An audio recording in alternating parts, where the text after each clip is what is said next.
Okay, welcome everybody to the Masci Brothers podcast, and today we've got these fantastic gentlemen with us from the Make a Difference community. We've got Graham and Michael, which is there in the social enterprise space aimed at reducing hunger across Victoria and then hopefully across Australia. Yep. So we'd love to hear from you gentlemen a bit more in detail about what you actually do, and also if you could give us a bit more information about why you got into this space also, because it's a very impactful kind of area that you guys are in right now, especially in business for sure. Yeah.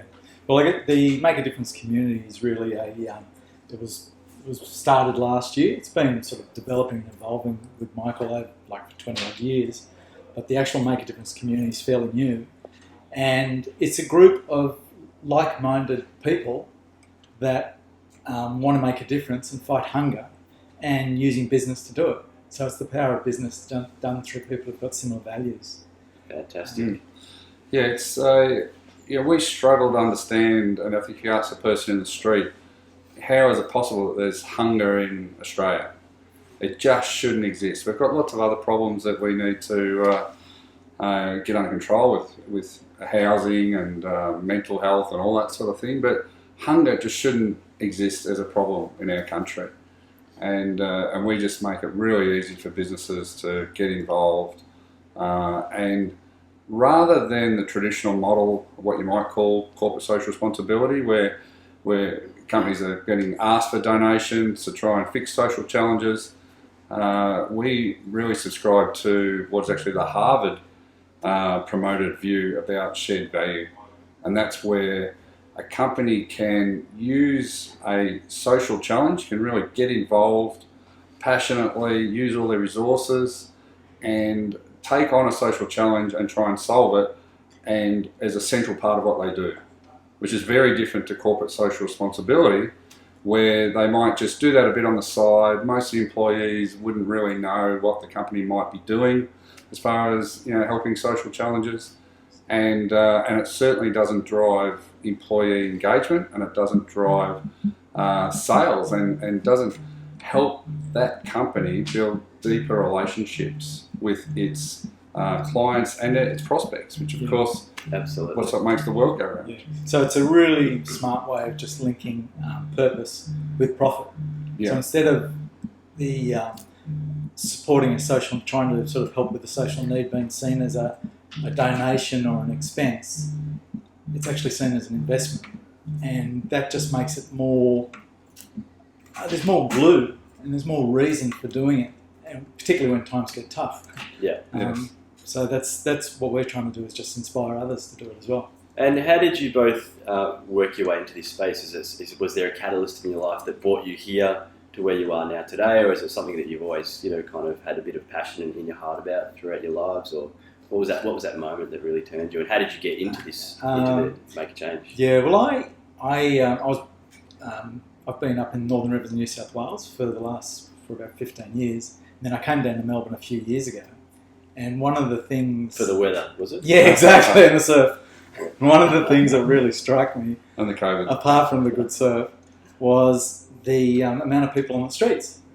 And Yes. I guess it just really shocked me how many people, particularly in the CBD, but also in the suburbs around here, just the amount of people who are begging. I've travelled a fair bit around the world, and it just reminded me of other places where I just didn't think Australia should be at. Yep. So I wanted to do something, but I didn't really know what. And I felt, I was looking for opportunities to be able to volunteer, and then I got an email from this guy saying, how would you like to turn dollars that are spent on photocopiers into food for people in need?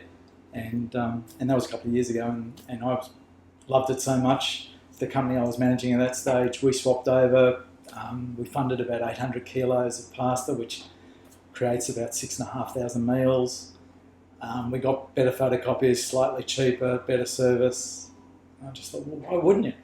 Why doesn't everyone do this? Providing a better service for Exactly. business, and also, the important thing is providing those meals for people who really need them. And that's something great that you've touched on just there, those sort of stats and numbers, which are, when you hear them, they're so powerful. So maybe you could elaborate a little bit more on the current numbers that you guys are doing. Yep. Look, the numbers are excitingly growing very quickly. Yes. And that is because, as Graham mentioned before, we actually created the social enterprise only during COVID. Actually, COVID was a great thing, gave us enough time to get it set up properly. So I think the term is pivot. yes, we pivoted, and so we went from just funding food from what is our core way, which is photocopiers and printers, and we created a platform, which is Make a Difference Community, for any business to come in and say, you know, we've got a great real estate agent, Bell Property in Glen Iris. So every time they sell a house now, they donate 150 kilos of food. Now, if you were selling your house and you had 3 agents come and present to you, and one of them passionately talked about how many tons of food they're funding and they're part of this amazing community and they're dedicated to eradicating hunger, then that's going to influence. It's going to be a factor in your decision making. And if everything else is equal, you'll almost certainly go with them.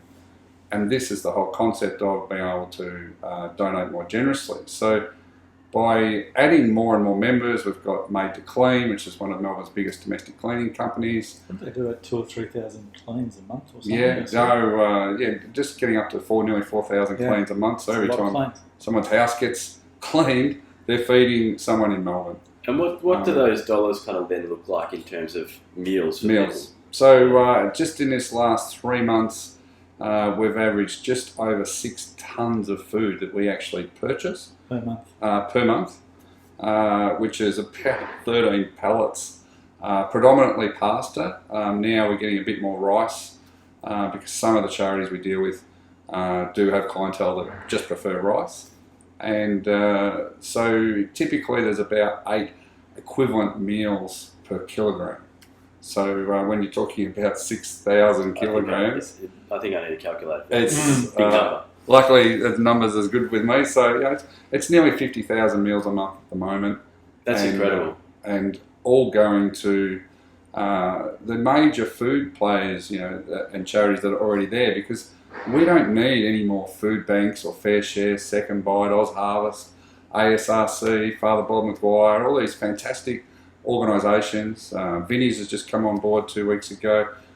They just need more food, and that's how we see it. So by creating this platform for businesses to easily get involved, because we do all the hard work. We get all the photos and videos, and we purchase the food, we organise for all the food to be picked up, so there's no administration cost. It's 100% of the money that gets put into the Make a Difference Food Fund actually buys the food, and all the members get to see the receipts for the food. We've organised some fantastic buying arrangements through Bond Food, which is one of the bigger pasta sellers in Australia.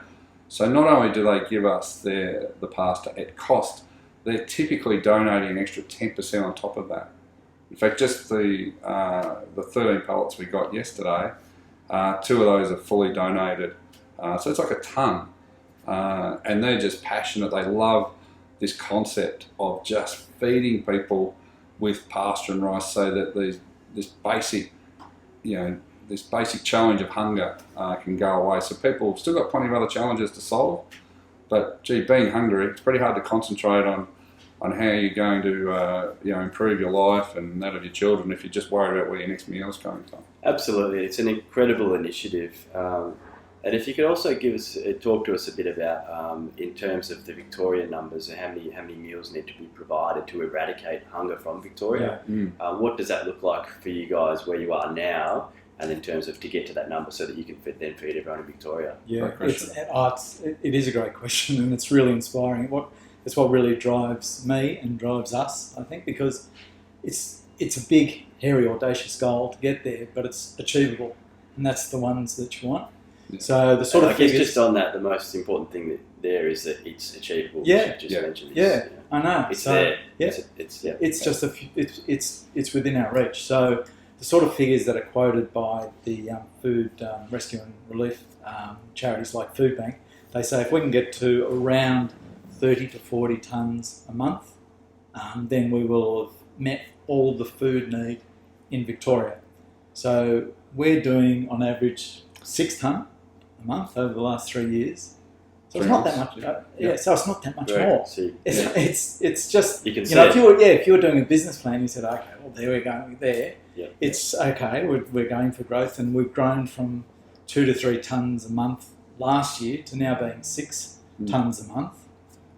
And we've got new members. It's just the power of And money. the amazing thing about those statistics you just put forward is it's through COVID also. Yeah. Clearly, Yeah. people are suffering, business is suffering. Yeah. And for people to then further commit is an amazing thing. Absolutely. I And think it's a great point, because with COVID, there's a higher percentage of us that are really thinking about those around us. Yeah. Because COVID has forced us to do that. That my actions affect other people around me and their health. And I just think it's driven a little more empathy through society. And so even with the business challenges of COVID, it's driving more people to want to be members of the community. And also because they're there in a practical sense thinking, well, if this can help me grow my sales and build a stronger giving culture in my business, and I'm giving generously, it's just a win-win. And we're all after win-wins. If we can find them out there that are genuine and led with passion, then that's what so many are after in business. and continue that community through engaging with new businesses that are like-minded. Yeah. Yeah, there's going to be a greater amount of networking going on as we attract more and more like-minded businesses, and they look to support each other. So what have we got, about 6 or 7 organisations at the moment? 7 now, but just in the last 3 weeks, we've got 3 more coming on, a very large shared office space, which are fantastic people called Creative Cubes. They're just adding their 4th site. And so they've got over 1,000 companies that use them as their home. So there's a bit of depth there. Yeah. There's real depth coming. A bit of reach, yeah. And we've also got a large mortgage company coming on board. And we're so busy, we don't even have time to go out and ask people. These are just people coming to us so far. And so that natural organic growth will just continue. So in terms of the 40 tonnes per month and where you are currently, when do you think that you'll hit that 40 per month to eradicate hunger in Victoria? What's that pipeline look like? Look, we're certainly hoping to get to 10 to 12 tonne by the end of the year per month. Yeah. And I'm very hopeful there'll be a tipping point where we just have that core nucleus of what I think Simon Sinek calls early adopters, so that people start to see that, hang on, this isn't some crazy idea. This actually can work. And it builds genuine momentum once we've got more and more people on board and they're out there excitingly thinking and coming to the realisation that, hunger doesn't make any sense in Australia and Victoria. It just doesn't. So let's do something about it. And I think as we break through that tipping point, I could see within another 2 years we could get up to that 40 to 50 tonne. And, the target may move. It may end up being 60, 80, 100 tonne. Or it may be 50 tonne of pasta and rice and another 30 tonne of lentils and pasta sauce, and cheese and things, so that people can have, there's no use having pasta only, whether it's, pasta, tomato paste or whatever else might be going with it. So I think there's a sort of like a natural skepticism out there that people go, this is too good to be true. That's a lot of the comments I get back. yes, Well, how can you do that when, like, how can I get a better deal as well as you guys fund all this pasta? And I think it's just this kind of, virtuous circle. The more people that come on board, the more they say, well, this is true. It's not us saying it. You create that momentum. Yes. Absolutely. Yeah. and it's a good point that Graham brings up, because that's one of our biggest challenges. People think, it's too good to be true. But what most people don't realise, especially consumers, is how much money and time businesses put into winning new business. It's an extraordinary amounts of money, whereas the more we give and donate, the more business we win. So the money we're spending that would have typically gone on other salespeople and marketing efforts and advertising, all just goes into giving more food. And that just creates more sales. So we're incredibly efficient, because it's just referral after referral after referral, and new business coming on board, and which is every business's dream, and that's what we've achieved now, and that's even going to another level where Graham and I just can't cope, and we've already got 2 assistants, and we'll end up needing more people to cope with the sales, but it's all based on giving back generously. So. And how do businesses, do they contact you via your website, or how does that process look for a business who wants to come on board, and what's some of the key information that businesses would ask you those sort of questions about? Yep. They can't believe that they're saving and it's such a good program. I mean, what's some information that you can put out there to the people who want to contact you so they get that early information? Well, I'd say at the moment in terms of new business, it comes from a few different sources. So the website that we started is fairly new, so you don't get a lot of traffic coming through that. We do a fair bit in terms of emails and LinkedIn going out. So I think through that social media and emails, getting the message out there, that works a lot. And we're getting more and more referrals. So that's probably where I think most of the business is coming from. Yeah, there's good information on the website. Obviously the whole concept's explained. All our giving key points that we've done is all the photos are there, and as we've bought more and more pallets of pasta. And all their questions are pretty much answered as far as 100% of any money that's generated out of the sale buys food. And one of our key concepts is that any company will always know exactly how much food they're funding from the transaction.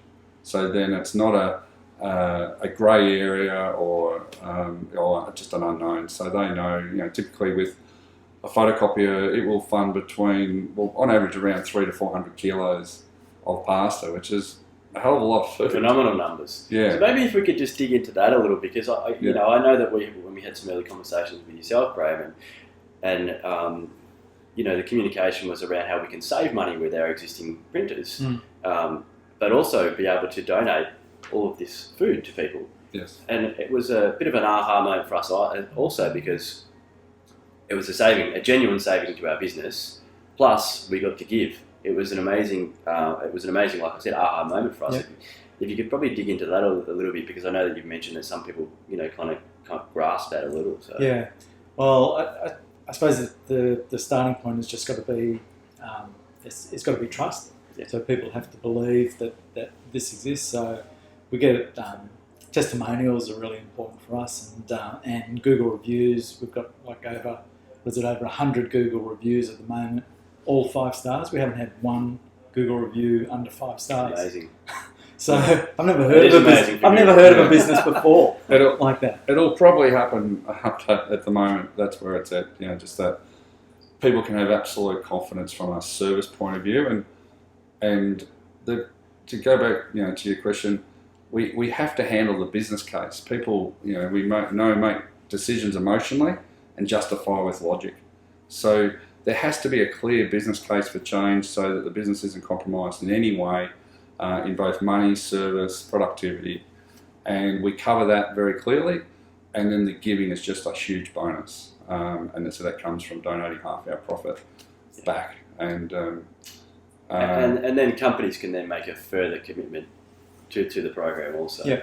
And is that also open to individuals within the company and then extended families? How far does this reach out? Yeah. Well, the further the better, obviously. So one of the things we really try and encourage is for it to be as much a shared experience in the organisation. So it's not just whether it's a managing director or a CFO or an IT manager that's done the deal, but it's actually celebrated and talked about within the organisation. So the best way of doing that, I think we've found, is where the organisation, the members are involved in the act, physically giving the food and physically helping in the preparation and talking to the people who are receiving the food, the beneficiaries, because they're the ones who have the need, the people who are on the streets and the families who are without income, and the actual providing the food is great. It's like a basic need, but talking and just sharing is equally as important. And that's a challenge. I know I found it the first time doing it. There was a challenge. It's like, what am I going to talk to this homeless person about? And they look pretty scary, some of them. Yeah. But once you get over that hump, it's a wonderful experience because There's a you're human giving. connection there. Yeah, because you're helping someone. Yeah. And that's kind of, I think, is the secret to happiness and success, is that it's not all about you. You're actually giving it to someone. Yeah. And that is a major aim of what we're doing in Make a Difference community, is we want people to feel that gift of giving. I think we've all donated money in the past, whether it's to someone jiggling a can on the street, and it's a money transaction, and you've pretty much forgotten about it 5 minutes later. And there's also other times where we've donated money where it might be to an organisation that has massively helped a family member, and you just feel so happy and proud that you've been able to donate some money to that organisation, and it really gets to you down to your soul. And that's what we're endeavouring to make very easy for people that get involved with Making a Difference community, whether it's just as a customer or as a community member, that they can get involved. We make it really easy to get involved with volunteering. So we organise a lot of boutique type volunteering with Father Bob McGuire and Second Bite, Fair Share, now food banks, so that, because it can be a challenge, for a CEO to find meaningful volunteering where their employees are going to come back and say, wow, that was amazing. And if they know that the company's helping fund food for that organisation and they're going and actually helping cook it or give it away, like Graham says, then that's a whole nother world. And people go back and, we mentioned before momentum. And so much of this is about momentum, about people getting involved and thinking, wow, this is just fantastic. And then they go and do something else and they donate more, or we've got a great partnership with Kenshi Charity Candles. So every time someone buys a candle, it funds 3 kilos of pasta. And they're just an incredible corporate gift and a great personal gift. And we're selling hundreds and hundreds of these candles, and we want to sell thousands. They're made by refugees that live in St Albans. And it was an idea of what was a 14-year-old boy who got it off the ground, and he sold over 30,000 candles and raised hundreds and hundreds of thousands of dollars and funded huge amounts of food and helped other charities as well.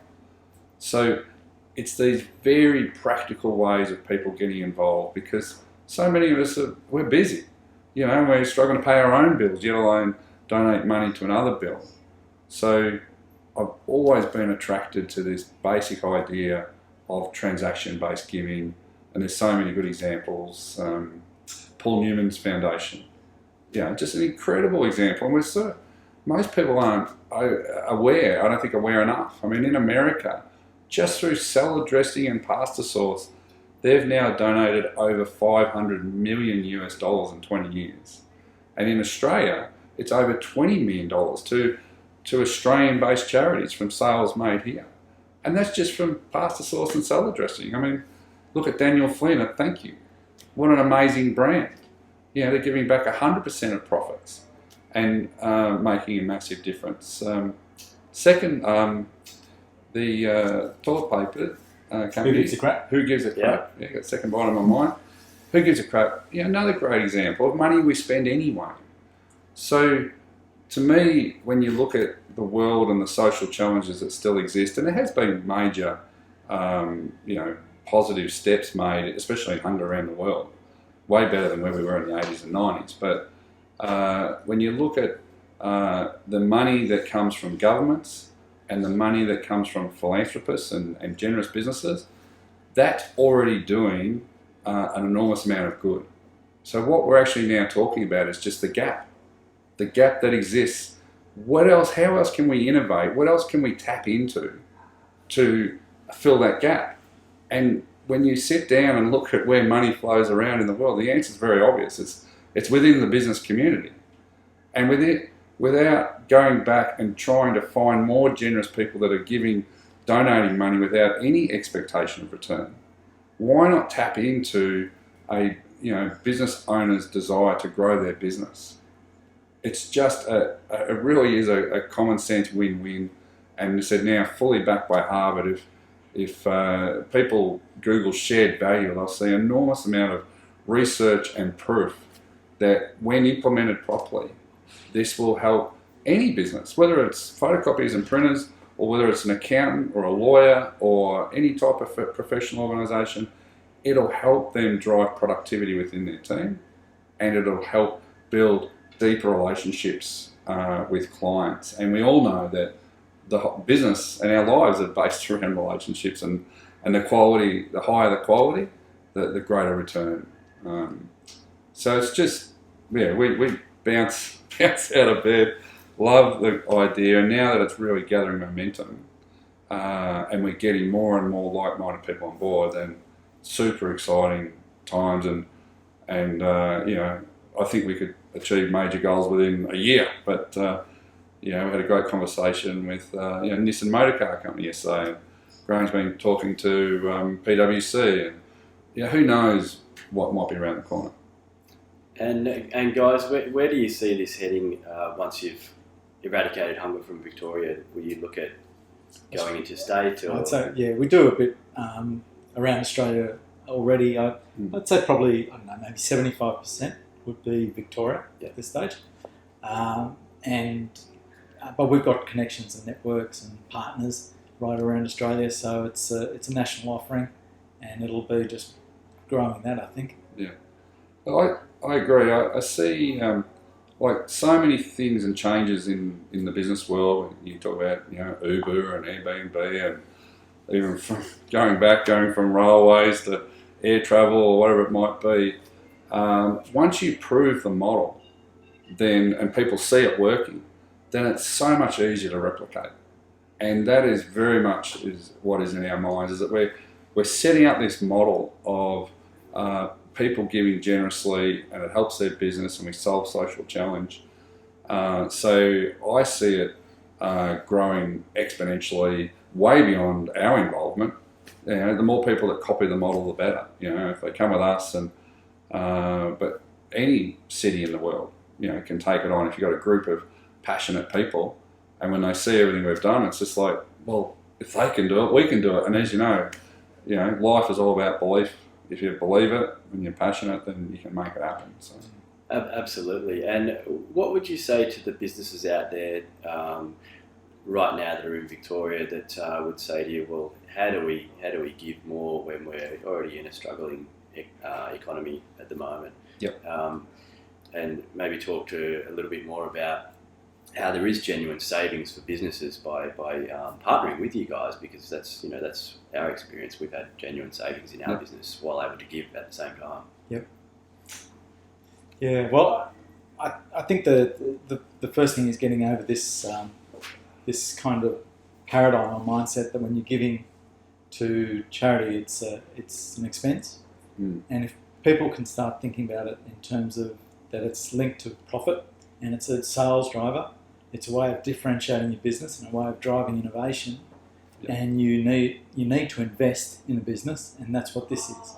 So it is money that they're already spending is the key part of that, of what Graham's saying. So that we're not asking for an extra donation. It's just leveraging the money that they already spend on business type expenses, and and all as the more and more partners come on board.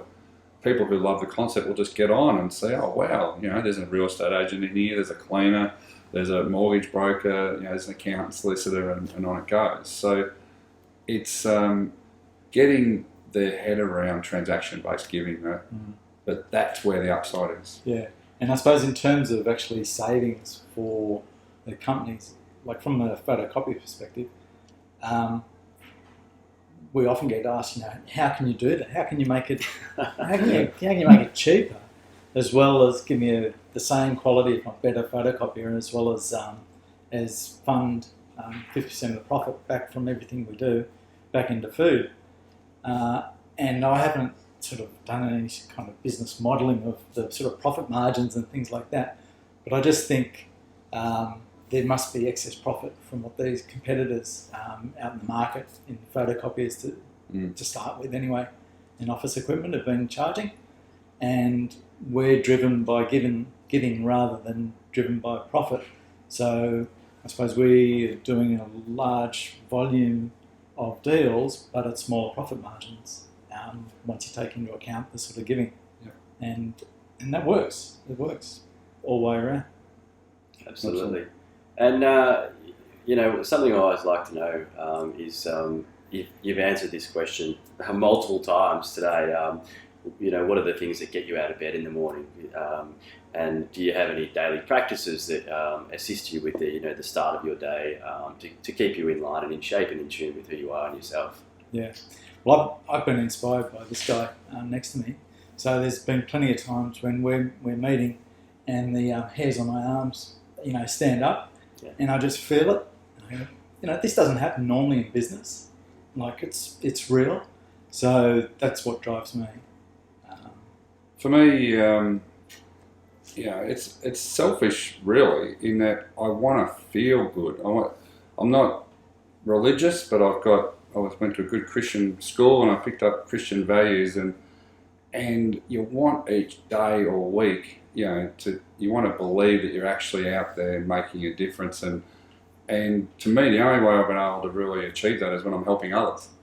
That's when I just feel incredible, because I'm pretty tough and I don't need much, and as I've got older I like this idea of being a bit of a minimalist, and or at least less than what I had before, and helping others, I don't know, it connects into a part of my brain. I think as human beings, we're designed to live in communities and, to help each other, to be stronger together and protect each other. And that's what gets me going. And when I can see others getting involved and feeling great about it, and the momentum grows from there, then that just makes me feel better again. So it's really just based on this want of living a meaningful life. And do you both of you have any mentors or heroes that you turn to, or you read their books, or to keep that momentum going that you have? Yeah, I've got quite a few.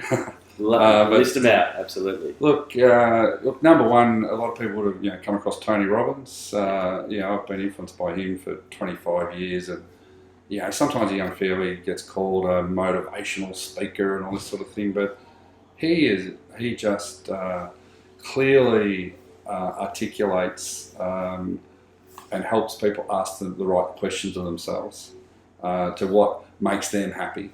And so he's helped me get a lot of great clarity over the years. There's other clear thinkers like Simon Sinek, who start with why, and again just clarity and understanding. A fellow that a lot of people might not have heard of is Chet Holmes, who was an American sales trainer, but just down to earth and genuine, and really showed me how you can combine business with giving. From a personal development point of view, they're really three of the major ones, and then from a sales marketing side, got Jay Abraham, who has been around forever and acknowledged as one of the best sort of marketing people in the world, and again, all these successful people they're all based on giving back generously, and it's always there, because really that's what makes everyone happy. You see so many wealthy people, once they've made their pile of money and realise that actually money doesn't really make me happy, then they feel happy when they give it away. So I've just jumped straight to that part and didn't worry about making any money along the way. So, but yeah, they're the some of the major influences for me. Yeah, I don't have anyone specifically in the sort of as a mentor or a coach. As I said, Michael is a great inspiration for me on a day-to-day basis. And previously, I was on a board of a community foundation up in the Northern Rivers, and that I suppose really inspired me to get more and more involved in the giving and the fact that you can actually you shouldn't leave anyone behind, and everyone should be helped along the way, and it's a win-win. So. Yeah, I think I think if both of you looked in the mirror every day, that would be your heroes, right? You want to feel proud of people you are. Yeah. Absolutely. So thank you, gentlemen, very much for coming on the show. And it's been fantastic for me to get a little bit more in-depth knowledge about exactly what you do, and absolutely for all the listeners out there for sure. Thank you. Yeah, thanks, Mark. Yeah, really appreciate it, Mark. It's been great. Cheers. It's a wrap.